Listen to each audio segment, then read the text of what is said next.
연금만 가지고 먹고 살 수 있을까요? 어떠실 것 같으세요? 일단 가장 먼저 체크할 건 그래도 공적연금.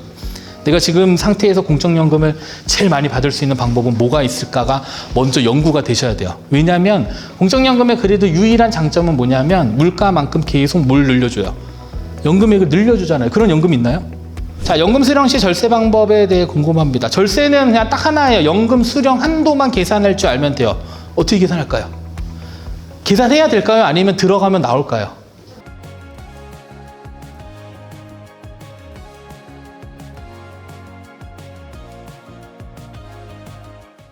자, 두 번째로는 이제 질문을 정말 많이 주셨어요. 질문지가 보통 저희가 지금 오신 분들이 한 20분이 훨씬 넘으시는데 신청하신 분이 거의 50분 정도 돼요. 그래서 그 질문지만 보더라도 질문이 한 40, 50개 정도는 되거든요. 그래서 일단은 뭐 조금 길게 얘기해야 되는 거는 영상으로 이야기해드리고 일반적인 내용들은 설명을 좀 드릴게요. 일단 첫 번째 주제는 퇴직 및 은퇴 준비와 관련된 부분입니다. 첫 번째, 55세 이전에 갑자기 희망퇴직으로 생활비, 월 배당금 300만 원, 500만 원 인출하려고 합니다. 세금 및 건강보험료 절약할 수 있는 방법 있나요? 자, 일단은 희망퇴직이면 명퇴금을 지급받게 되세요. 명퇴금. 자, 일단은 법정퇴직금은 어디로 갈까요? 55세 전이면 IRP. 자, 그 다음에 명퇴금은 어디로 갈 수 있어요? IRP로 갈 수도 있고 어디로? 연금저축으로 갈 수 있고 또 어디로? 일반 통장으로도 갈 수가 있어요. 자, 근데 일반 통장에 들어가서 운용을 해요. 만약에 예금에 넣어놨다. 그럼 발생되는 이자가 생기겠죠. 어디에 영향을 미칠까요? 건보료, 금융소득 종합과세. 자, 퇴직하면 뭐로 전환돼요? 건강보험료 지역가입자로 전환되죠. 물론 이미 계속 가입하면 3년 동안은 유예됩니다. 근데 걔는 며칠 안에 해야 되냐면 2달 안에. 집에 퇴직하시면 고지서가 하나 날라와요. 건강보험공단에서. 그거 그냥 버리시면 까먹고 신청 못하게 되는 경우 있거든요. 그리고 되게 친절하게 비교해줘요. 너 직장가입자 때 요만큼 냈는데 지역가입자로 전환되면 요만큼 내니까 요게 조금 더 유리하니까 요거 신청하라고 친절하게 다 알려줍니다. 근데 중요한 건 일단 전환이 되잖아요. 전환이 됐을 때 고민하는 게 두 개예요. 하나는 자녀 밑으로 들어갈 수 있는가. 피부양자. 자, 피부양자 되면은 건보료 내요, 안 내요? 10원 한 푼 안 내요. 근데 이미 계속하면 건보료 낼까 안 낼까요? 그래도 내요. 회사에서 내가 낸 만큼은 냅니다. 그래서 피부양자로 들어가는 게 베스트인데, 자, 그럼 피부양자 들어가려면 소득이 얼마 해야 될까요? 2천만 원. 넘어가면 못 들어가고요. 2천만 원 이하는 들어갈 수 있습니다. 물론 재산 요건도 있어요. 재산 과표가 5억 4천 미만이면 소득이 2천만 원까지는 오케이. 자, 재산 과표가 5억 4천만 원 넘어가면 그때는 1,000만 원 기준이에요.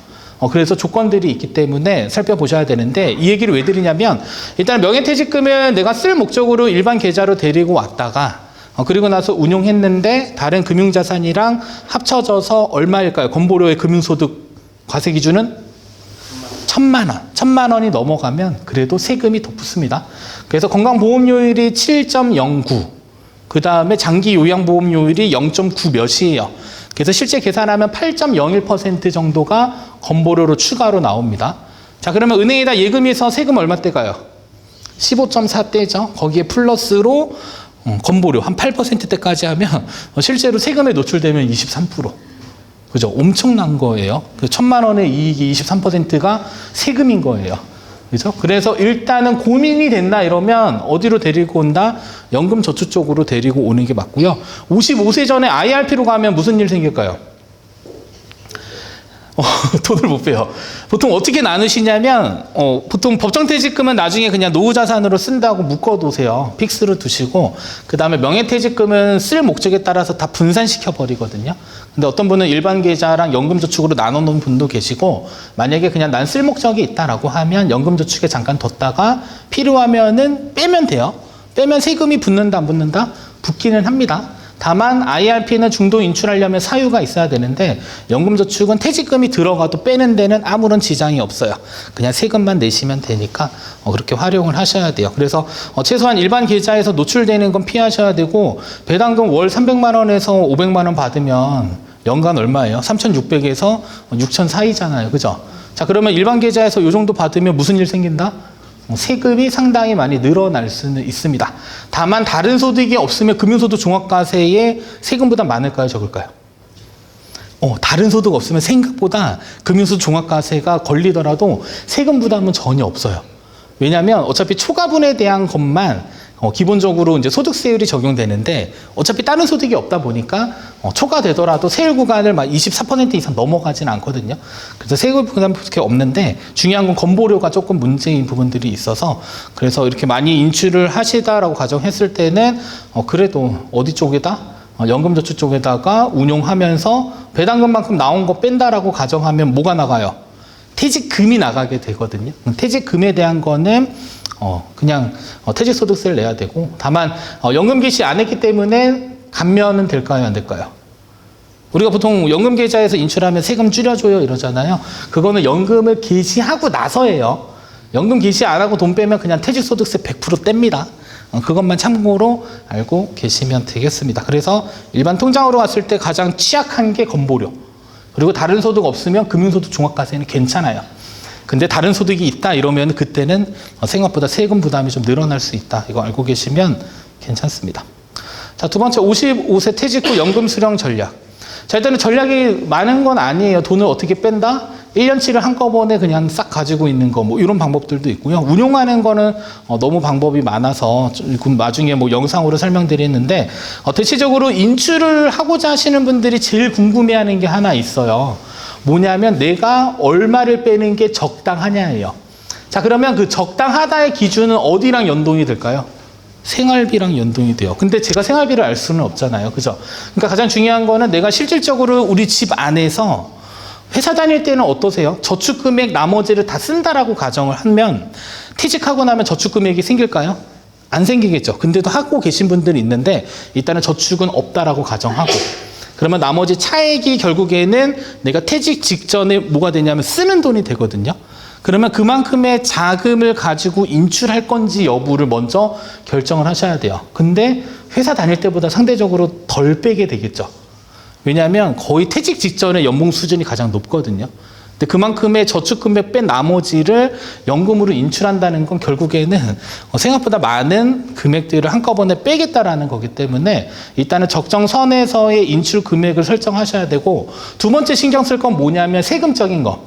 자, 그러면 세금을 가장 낮게 빼려면은 첫 번째 신경 쓸 건 연금 수령 한도.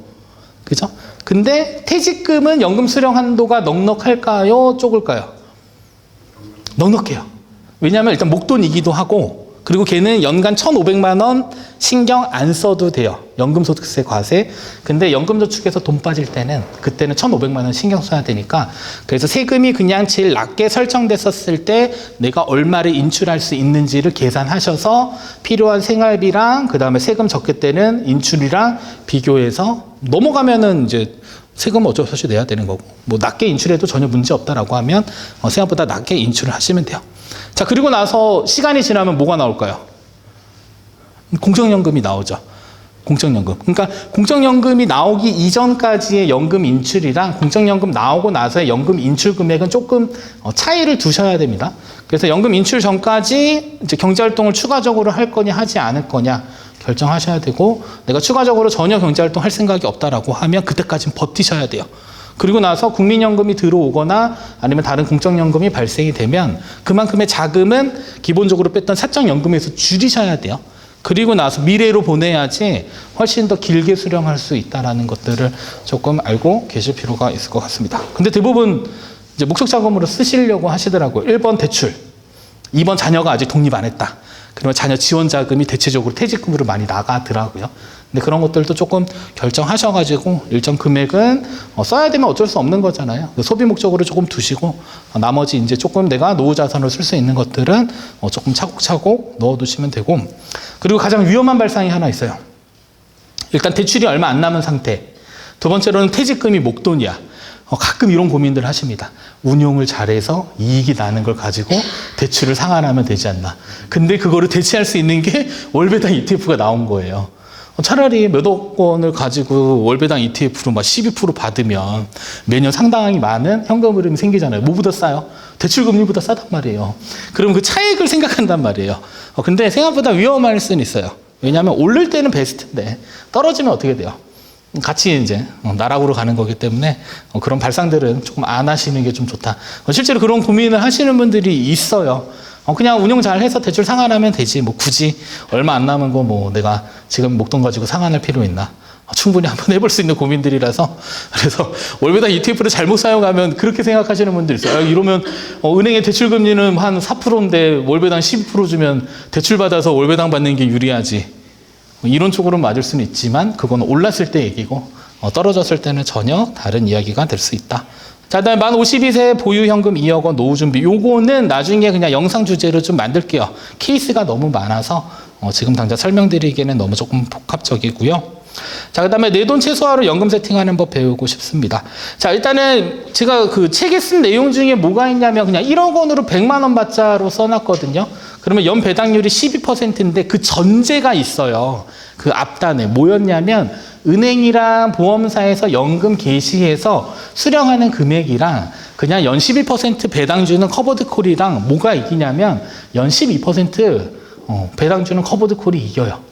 그래서 그런 선택할 거면 차라리 상대적으로 그냥 분배율 높은 커버드콜 상품을 이용하는 게 더 나을 수 있다라는 거고요.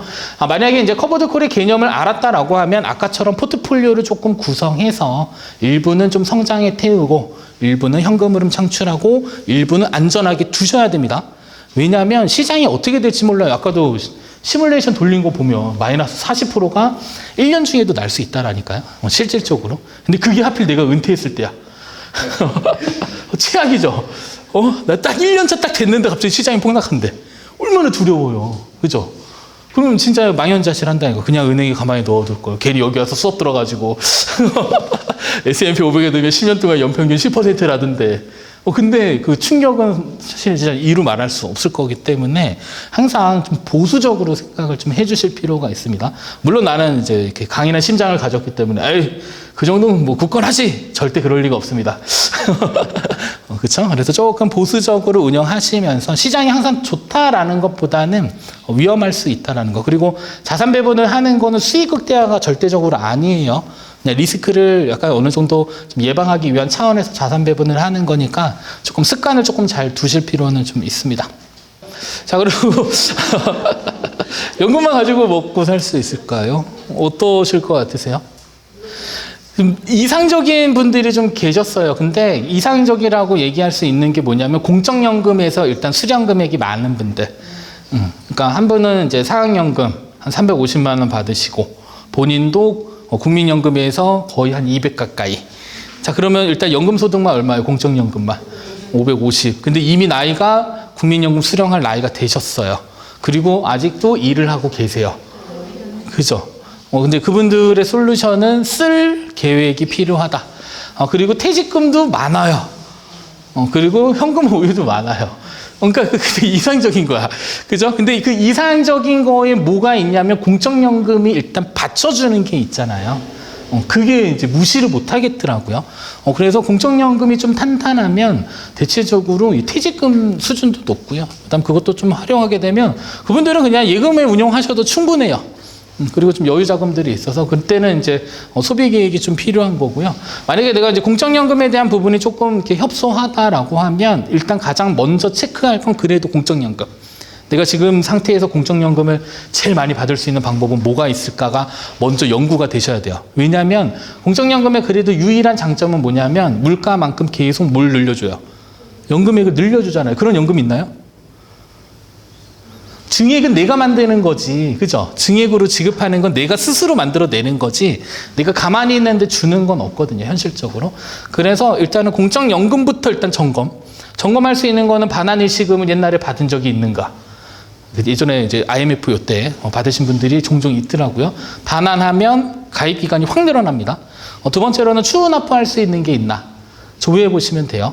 그래서 추후 납부할 수 있는 게 있으면 최대한 추후 납부를 해주시면 되고 나머지는 없습니다. 왜냐하면 내가 뭐 굳이 뭐 연기연금을 통해 가지고 뭐 일정 부분 좀 비율을 높이려고 할 수는 있는데 그거는 그 수령 당시에 소득 활동을 하시는 분들한테는 해당될 수는 있어요. 감액되는 게 있어서. 근데 그거 제외하고는 그래도 좀 괜찮은 부분이 있으니까. 그래서 연금 가지고 먹고 살 수도 있지만 부족하다라고 하면 다른 대체제들을 조금 빨리 조금 보완해서 만드실 필요는 좀 있습니다. 그래서 실제로 연금 가지고 충분하신 분들도 봤고요. 그다음에 조금 부족하다 보니까 조금 공격적인 운용을 좀 하시는 분들도 많았어요. 근데 그거는 기준점들이 조금 다르기 때문에 그래서 적정선에서 잘 하시게 되면 연금만으로 먹고 사는 데는 전혀 지장 없다. 자, 그 다음에 국민연금 조기 수령 장단점. 조기 수령하면 뭐가 될까요? 조기 수령. 감액은 되겠죠. 감액이 돼요. 연 한 6%씩 감액돼서 5년 빨리 받으면 최종 30%는 감액이 돼요. 자, 근데 감액이 먼저일까요? 아니면 내 지금 당장 생활비가 먼저일까요? 아니, 나는 지금 당장 돈을 써야 되는데 지금 뭐 감액 이런 게 중요한 게 아니잖아요. 이 숫자로 표현할 수 없는 게 있거든요. 난 지금 당장 돈이 필요하고 생활비가 필요한데 계속 손가락 뻗고 가만히 있을 수는 없잖아요. 어떤 상황이 올지 모르니까. 그때는 대안이 없는 거예요. 그냥 5년이라도 빨리 수령하면 되고요. 다만 5년을 빨리 수령하게 되면 내가 정상적으로 수령한 것보다 몇 년 빨리 받아요? 5년 정도는 빨리 받잖아요. 그래서 총량은 조금 초반에는 많습니다. 근데 시간이 지나서 예전에 시뮬레이션 돌리니까 한 18년 정도? 19년 정도? 이 정도 기간 지나면은 그때는 비슷해지고요. 그 이후부터는 조금씩 벌어지게 되기는 해요. 그래서 가장 먼저 일단은 뭐 선택한다라고 하면 정상적인 수령이 가장 좋고요. 근데 다만 생활과 관련된 거잖아요. 지금 당장 필요 자금들이 있는데 선택할 게 조기 노령밖에 없다 이러면은 무조건 일찍 받는 게 가장 좋은 거고요. 자, 그리고 이제 국민연금을 가장 많이 받는 방법은 뭘까요? 오래 사는 거. 왜냐하면 앞에 뭐가 쓰여 있어요? 종신토로. 물가 상승률을 반영해서 건강히 오래 사는 게 최고입니다. 왜냐하면 내가 죽으면 유족연금이 가긴 하잖아요. 몇 퍼센트 가요? 30%. 내 거를 선택하면 30% 가고요. 내 거 포기하면 100% 옵니다. 그러니까 이제 남자랑 여자랑 있어요. 남자가 대체적으로 연금액이 많더라고요. 만약에 남자가 먼저 죽었어요. 근데 연금액에 유족연금은 이제 30% 들어온단 말이에요. 내 거를 선택하면 남편 건 30% 들어오고 내 거를 포기하면 남편께 100% 들어오고 그렇게 돼요.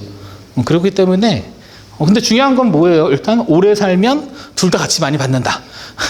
그래서 건강한 게 최고이기 때문에 일단 국민연금 가장 오래 받는 방법 일단 많이 냈잖아요. 그리고 뭐 고갈되는 이슈는 있어요. 하지만 뭐 어느 정도 이제 세금들이 좀 이렇게 충당이 되거나 아니면 뭐 젊은 세대들이 조금 힘들긴 하겠지만 그래도 혜택을 조금 보실 수 있으시기 때문에 그래도 조금 잘 국민연금을 활용을 해주시고 조기 수령은 장단점의 개념보다는 생활자금이 필요하면 선택지는 조기 수령밖에 없다. 이렇게만 정리를 해주셔도 될 것 같습니다. 자, 그 다음에 두 번째로는 연금 수령 및 이제 연금 계좌 관련된 질문 사항들이에요. 자, 연금 수령 시 절세 방법에 대해 궁금합니다. 절세는 그냥 딱 하나예요. 연금 수령 한도만 계산할 줄 알면 돼요. 어떻게 계산할까요? 계산해야 될까요? 아니면 들어가면 나올까요? 들어가면 나와요. 그죠? 자꾸 계산하려고 하지 마세요. 어디 들어가면 나와요, 근데? 자, 그걸 찾으셔야 돼요. 어딜 들어가서 내가 그걸 확인할 수 있냐. 정 모르면 어디에 전화해요? 증권사 콜센터. 전화 받나요? 전화를 안 받아요, 요새. 요새 다들 불만이 뭐냐면요. 도대체 증권사는 전화를 받지 않는다예요. 그리고 막상 궁금한 거 가서 물어보면 답변을 안 해준대요. 그러니까 이제 열불이 터지니까 자꾸 이제 유튜브 보고 찾고 있는 거예요. 뭐 그런 환경이 됩니다. 근데 그 핸드폰에 보시면 다 조회할 수 있거든요. 그래서 조금 시간이 남으시면 여러 가지 탭들이 있잖아요. 대부분 연금은 절세 탭이나 연금 탭이 따로 있어요. 거기 들어가셔서 하나씩 다 눌러보세요. 그래야지 빨리빨리 찾아요. 안 그러면 콜센터 전화도 안 되는데 계속 전화하면 짜증나잖아요. 굳이 내가 내 돈 빼려고 하는데 그렇게 이제 불만을 가지실 필요는 없으니까 그래도 핸드폰이랑 조금 친해지셔야 되고 요새는 연금 게시하는 것도 핸드폰으로 다 돼요. 그죠? 근데 창구 가면 또 되게 싫어한단 말이에요. 귀찮거든요. 걔네 직원들. 보시면 압니다. 그리고 다이렉트 IRP 이런 거 상담도 안 해주려고 그래요. 제도가 바뀌어서 그런 부분들이 조금 좀 이렇게 안 좋긴 하지만 그래도 일단 절세 방법의 1순위는 연금 수령 한도를 먼저 계산하는 거고요. 연금 수령 한도가 넘어가서 인출하게 되면 세제 혜택은 다 사라지게 됩니다. 그것만 알고 계시면 돼요. 그러면 세제 혜택은 뭐가 있어요? 연금에 있어서는 5.5% 떼는 거 연금 소득세율 하나 있고 그 다음에 퇴직금은 빠져나가면 못 떼요. 퇴직소득세 떼는데 걔도 연금 수령 한도 이내 금액을 뺐을 때만 감면해 주는 거지, 넘어가서 인출하게 되면 초과 인출한 거는 퇴직소득세 그냥 100% 빠져나간다. 이렇게 알고 계시면 됩니다. 그리고 두 번째로는 연간 1,500만 원인데, 자, 그러면 무조건 다 연 1,500을 지켜야 될까요? 어떻게 생각하세요? 자, 이것도 뭐랑 연관이 있어요? 생활자금이잖아요. 내가 줄일 수 있어서 1,500만 원 미만으로 수령하면 괜찮죠. 근데 줄일 수가 없는 거예요. 그때는 선택지가 없어요. 다만 이제 조금 한번 고민해 볼 수 있는 거는, 원래는 1,200이었는데 1,500이 된 지가 몇 년 안 됐거든요. 그러면 1,200에서 1,500대 했었을 때 기간이 몇 년이었을까요? 1,200에서 연금 수령 한도를 1,500으로 늘려줬어요. 그 기간이 무려 10년이에요. 되게 안 올라간 거예요. 근데 이게 왜 그러냐면 관심이 없는 거예요, 솔직히. 계속 얘기하고 그 늘려달라고 얘기를 해야지 변화가 있지. 보통 이제야 계속 연금 개시가 활발해지고 시스템이 만들어지고 있는 거거든요. 그러다 보니까 관심 있고 그런 목소리를 계속적으로 내야지, 그거 사실 제도 바꾸는 게 그렇게 어렵지는 않거든요. 그래서 조금 관심이 많이 가졌을 때 비로소 조금 더 유리한 환경으로 바뀔 수 있다는 것들 조금 알고 계시면 되고, 그래도 여기 오신 분들은 사실 연금에 되게 관심이 많으신 거지만, 제가 어디 강의 가거나 이러면은 연금의 연자도 모르시는 분들이 더 많으세요. 실질적으로. 그래서 조금 좀 관심이 가져야지 계속적으로 제도적으로도 조금 유리한 방향으로 좀 바뀔 수 있다는 것도 알고 계실 필요가 있습니다. 자, 다음은 연금 수령 한도 및 퇴직금 수령 시 한도가 궁금합니다. 이것도 연금 수령 한도. 어떻게 하면 돼요? 평가 금액 나누기 11 마이너스 연금 수령 연차 곱하기 1.2 120%. 걔가 연금 수령 한도. 아셨죠? 그냥 공식 정도만 알고 계시면 괜찮습니다. 평가 금액, 언제 평가 금액일까요? 매년 1월 1일. 그 계속 바뀌겠죠. 왜냐하면 수익이 많이 나면 직전 연도 돈 다 빼고도 이익이 날 수 있고, 수익이 안 좋으면 어떻게 돼요? 평가 금액이 떨어지니까 그만큼 연금 수령 한도도 줄어들 수 있고, 다만 인출 연차가 늘어나면 수령 한도는 늘어나는데, 근데 이게 그 11 마이너스로 시작하잖아요. 그러면 11년 차가 되잖아요. 실제로 인출 한도만큼 빼면 10년 차 되면 고갈돼요. 계산식이 그렇게 돼 있어요. 그러니까 실제로 수령 한도만큼 빼면 11년 차면 연금이 없어요. 그래서 그 수령 한도만큼 계속 빼면 내 사적연금은 10년 안에 사라진다, 이렇게 생각하셔야 돼요. 10년 동안 다. 그러니까 걔보다는 적게 수령해야지 조금 길게 수령할 수 있다는 것 참고로 알고 계시면 되겠고. 자, 그다음에 연금 수령 시 세금은 몇 개가 있을까요? 3개. 첫 번째 비과세 되는 거. 뭘까요? 공제 안 받은 금액. 자, 두 번째로는 퇴직금 받은 게 들어올 수 있죠. 걔는 퇴직소득세. 자, 세 번째로는 세액공제 받은 거랑 운용이익은 뭐다? 연금소득세. 자, 그러면 이제 복합적으로 있을 수 있잖아요. 그때 정리는 어떻게 한다? 비과세 한 세트. 얘는 세금 없어. 자, 두 번째, 얘는 퇴직소득세가 붙는구나. 자, 세 번째로는 운용이익이랑 세액공제 받은 건 연금소득세가 붙는구나. 자, 그러면 이 중에 한도가 있는 것은? 자, 비과세 받는 건 한도 있어요, 없어요? 비과세는 한도 없죠. 그냥 빼면 돼요. 연금 수령 한도 안 들어가고. 자, 퇴직소득세 떼는 건 한도 있을까요, 없을까요? 수령 한도는 있는데 결국에 퇴직소득세를 떼는 건 퇴직금 원금까지예요. 그리고 걔가 먼저 나가잖아. 그죠? 사이좋게. 싹 나가면 그 이후에 뭐가 남아있어요? 운용이익이 남아있잖아요. 걔는 연금소득세입니다. 자, 그리고 원래 공제받거나 그 다음에 운용이익은 다 뭐다? 연금소득세니까 걔는 1,500만 원 신경 쓰고. 그래서 계좌를 나중에 조금 섞여 놓게 되면 번거롭기는 해요. 왜냐하면 이제 구성이 다 다르기 때문에. 근데 이게 우리가 계좌를 용도별로 나눠 놓는 이유가 첫 번째가 뭐냐면 중간에 혹시라도 목돈을 빼다 쓰지 않을까 때문이에요. 왜냐하면 나는 인출 순서가 아니라 그냥 내가 필요한 돈들을 빼다 쓰고 싶은 거예요. 그냥 이제 1,500만 원 받다가 퇴직금에서 더 빼쓰고. 그죠? 비과세 되는 거에서 일부 더 인출하고. 이런 것들 때문에 나눠놓지, 실제로 나눠놓지 않고 그냥 차곡차곡 인출하실 분들은 굳이 그렇게 막 섞어 놓을 필요는 없습니다. 이렇게 구분해 놓을 필요는. 번거로워져요. 계좌가 3개잖아요. 어떤 일이 생길까요? 나만 3개면 상관없거든요. 배우자도 3개예요. 몇 개예요? 6개. 자, 퇴직하면 이제 바로 직업이 바뀝니다. 연금 운용 전문가로 바뀌어요. 왜냐하면 6개에 대한 뭐가 있어야 돼요? 포트폴리오가 있어야 되잖아. 그죠? 그러면 가끔 만나는 분들 보면 보통 이제 금융계 다이소, 종목들이 다 있어요. 유튜브 보고 요거 괜찮네. 그럼 남편 계좌에 한번 사보고 유튜브 보고 저거 괜찮네. 이러면 내 계좌에 사보고 그러다 보면 계좌가 되게 많고 거기에 또 무슨 계좌까지 등장해요. ISA. 미칩니다. 거기다가 해외 주식이 유행하니까 또 어디로 가요? 미국. 자, 그러면 종목만 하고 막 계좌 관리하다가 그러려고 은퇴한 거 아니잖아요. 그죠? 그러니까 조금 심플하게 좀 만들어주세요. 되게 복잡해요. 저도 이거 하다 보니까 복잡해지겠죠. 막 이것도 해보고 저것도 해보고. 근데 다른 분들도 마찬가지더라고요. 정말 복잡해요. 계좌 한두 개도 아니에요. 그 내용들 보면 저도 깜짝 놀래요. 아, 정말 많다. 이게 관리가 과연 가능할까? 근데 그렇게는 만들지는 마세요. 되게 복잡해집니다. 그래서 계좌는 최대한 줄이되 간결하게. 그죠? 그리고 뭐 비과세 받는 거 얼마 안 되면 그냥 다 합치세요. 왜냐하면 한 해만 빼면 다 사라져. 그렇기 때문에 그냥 너무 막 사람들이 하도 나눠라 해서 나눠 놓지만 꼭 그게 다 정답은 아닐 수는 있습니다. 자, 일단 만 55세가 되면 IRP 계좌에서 퇴직소득, 명퇴금, 퇴직연금을 각각 1만 원씩이라도 찾아야 수령 연도가 카운트 되는지요. 그리고 이 둘은 수령 한도 합산되는 게 아니라 별개가 맞는지요. 자, 일단은 뭐 그 돈을 빼라고 자꾸 얘기하잖아요. IRP 계좌에 들어가면 걔는 퇴직금이랑 관련이 있는 거예요. 퇴직금. 퇴직금이 감면되는 건 돈을 실제로 뺀 연차가 11년차가 되면 40%. 자, 근데 한번 잘 생각해 보시면 내가 퇴직을 예전에 했어요. 만약에 이제 55세 퇴직을 해요. 자, 근데 재취업을 했어요. 최소한 5년, 10년 이상은 다닐 것 같아. 자, 그러면 그 IRP 계좌는 그냥 연금 개시하셔도 괜찮아요. 그리고 그냥 연간 1만 원만 빼세요. 그리고 나서 10년 정도 지나잖아요. 그러면 11년 차가 딱 되면 그때는 퇴직금 원금은 다 빼더라도 퇴직소득세 40%는 감면받을 수는 있어요. 다만 이제 내가 지금 당장 뭐 퇴직해서 돈을 빼다 쓴다라고 하면 사실 뭐 감면에 대한 개념이 크게 없거든요. 어차피 뭐 30% 감면되는 거는 10년 차까지는 다 동일하기 때문에 그래서 실제로 돈을 빼는 연차를 실제 수령 연차라 그래요. 이름도 되게 어려워요. 그 다음 게 뭐냐면 연금 수령 연차. 저는 이제 연금 관련된 이제 그 강의를 하다 보니까 그 교재에도 앞에 실제 인출 연차가 써 있는 게 있고 수령 연차만 써 있는 게 있어요. 그 내용이 좀 다르거든요. 그래서 실제로 뺀 건 그냥 연금 수령 한도에 대한 영향은 주지만 퇴직금과 관련된 거다. 이렇게 알고 계시면 되고.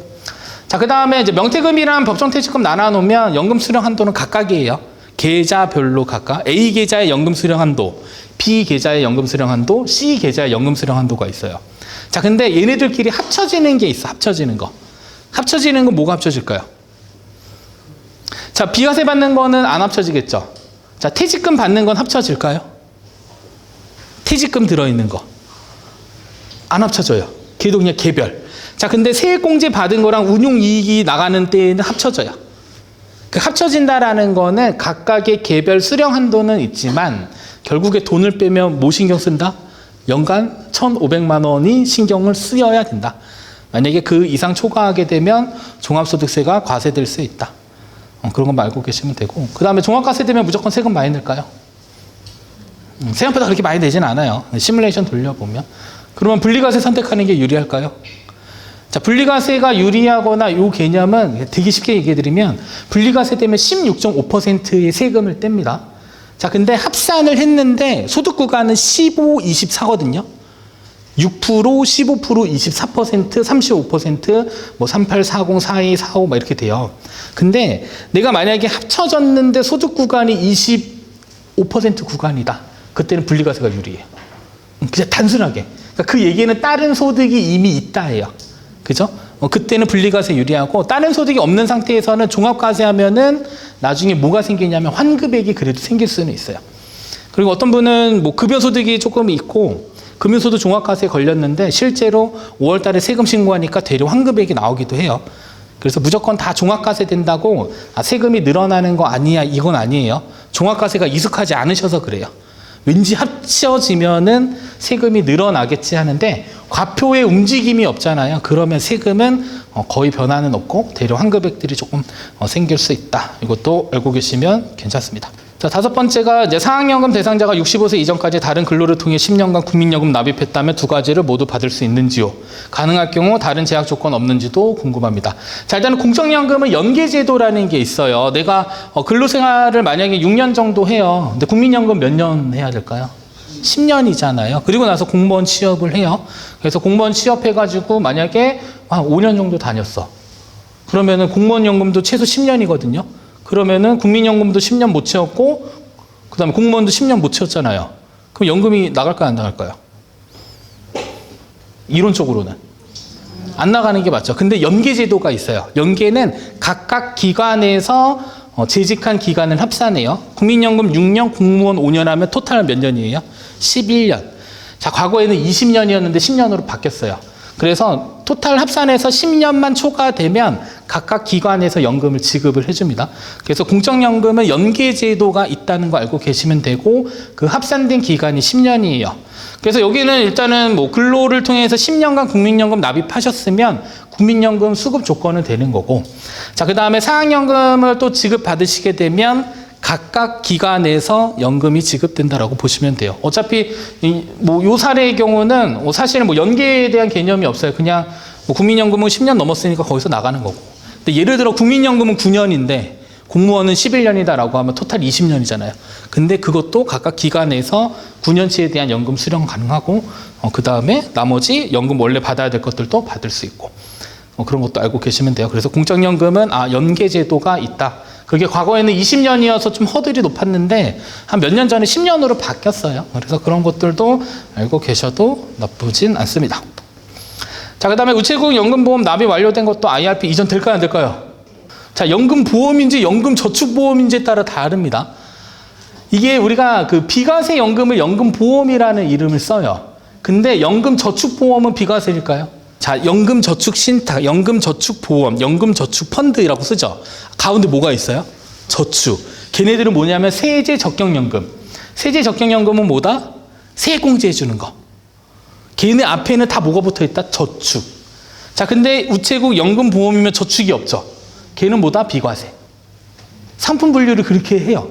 근데 만약에 얘가 연금저축이다라고 하면 연금저축 IRP로 갈 수 있나요? 1번 있다 없다. 언제 갈 수 있을까요? 언제? 아무 때나, 아니 55세 넘어야 돼요.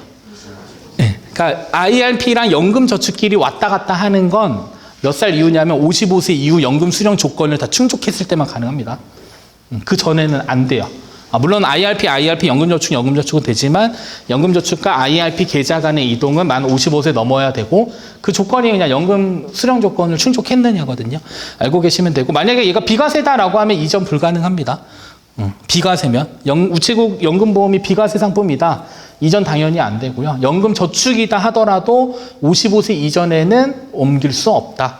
다만 55세 넘었고 연금 수령 조건 충족하면 그때는 가능하다. 이렇게 보시면 되고, 그리고 최근 사례 중에 그냥 이 저축성 보험도 해지해가지고 그냥 그 ISA나 연금저축을 계속 이전하는 작업하는 경우도 있어요. 근데 그때 고려해야 될 건 뭘까요? 세금이에요, 세금. 왜냐하면 목돈이 나오잖아요. 목돈. 목돈이 어디에 노출돼요? 일반 계좌에 노출이 되죠. 왜냐하면 ISA 계좌는 얼마 넣을 수 있어요? 1년에 2,000. 그리고 연금저축은 1,800. 토탈하면 3,800인데 해지한 게 3억이에요. 언제 옮기고 있어요? 그죠? 10년 걸려요, 옮기는데. 그럼 10년 동안은 어디에 노출돼 있다? 3억 원에 대한 목돈이 건강보험료나 금융소득 종합과세에 충분히 노출될 수 있어요. 그래서 세금을 감안했는데도 불구하고 이득이다라고 판단이 되면 그때는 이전에서 이렇게 또 다른 형태로 활용하는 방안을 고려해 볼 수 있고, 그게 아니다. 그리고 그 보통 비과세 연금들은 알아서 주잖아요. 알아서 줘요. 그냥 확정된 거 가지고 알아서 주는데, 자, 연금저축이나 IRP로 넘어오면 무슨 일이 생겨요? 갑자기 알아서 주나요? 다 운용 전문가가 돼야 돼요. 그죠? 그만큼 수령하려면. 그러니까 이 번거로움을 탈피해서 수익을 추구할 거냐라고 했을 때는 그만큼의 공부가 필요하기는 합니다.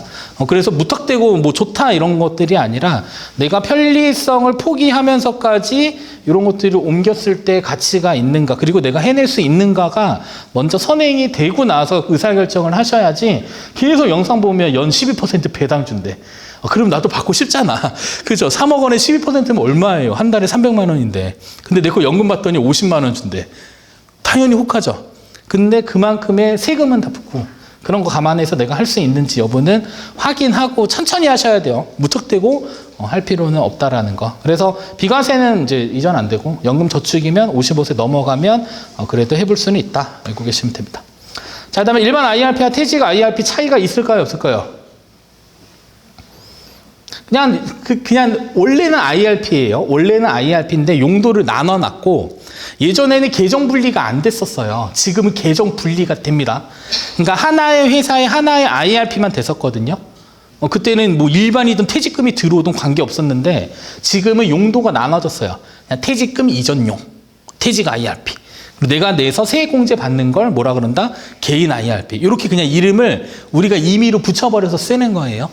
알겠죠? 그래서 하나의 증권사에서 내가 이미 IRP 계좌가 있는 상태에서 퇴직금을 내가 쓰던 IRP 계좌가 아닌 새로운 IRP 계좌를 만들어서 넣을 수 있습니다. 계정 분리가 되기 때문에 알고 계시면 되고, 나머지는 뭐 퇴직금이 들어온 거나 그냥 냈을 때 세액공제 받는 거 요 정도 차이지 얘네가 뭐 이렇게 막 대단하거나 그렇지는 않아요.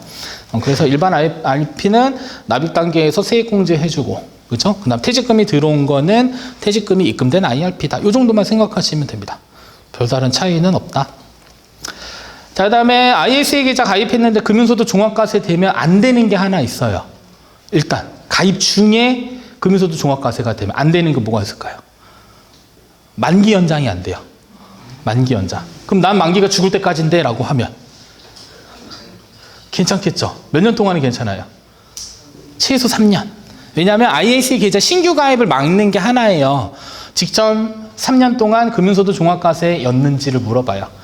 그러니까 내가 2025년도면 2024, 2023, 2022년도에 금융소득 종합과세 딱지를 붙였냐 안 붙였냐를 본단 말이에요. 자, 그러면 2025년도에 딱지 붙이면 26, 27, 28 이후에 뭐 할 수 있다? ISA 계좌 신규 개설 가능하다. 자, 그러면 ISA 계좌 가입한 상태에서 금융소득 종합과세가 해당되면 세제 혜택 못 받을까요? 세제 혜택. 세제 혜택에 비과세 받는 거. 그리고 연금으로 옮기는 거. 받을 수 있어요. 그냥 원래 가입했었을 때 그 조건을 그대로 가져가는 거지, 다만 중간에 되게 되면 그건 안 됩니다. 만기 연장이 안 돼요. 그래서 만기를 무조건 길게 하셔야 되는데 아직도 계속 3년으로 하는 경우가 있어요. 그냥 3년만 하면 된다 그래서 만기 3년으로 설정했어요. 근데 금융소득 종합과세 걸리는 경우도 있습니다. 실제로 되게 많이 봤어요. 그래서 ISA 계좌는 그냥 만기는 최대한 길게 유지하셔도 되고, 그 다음에 신규 가입에 대한 제한은 3년 동안은 계속적으로 생기는 거는 동일하다. 이렇게 알고 계시면 됩니다.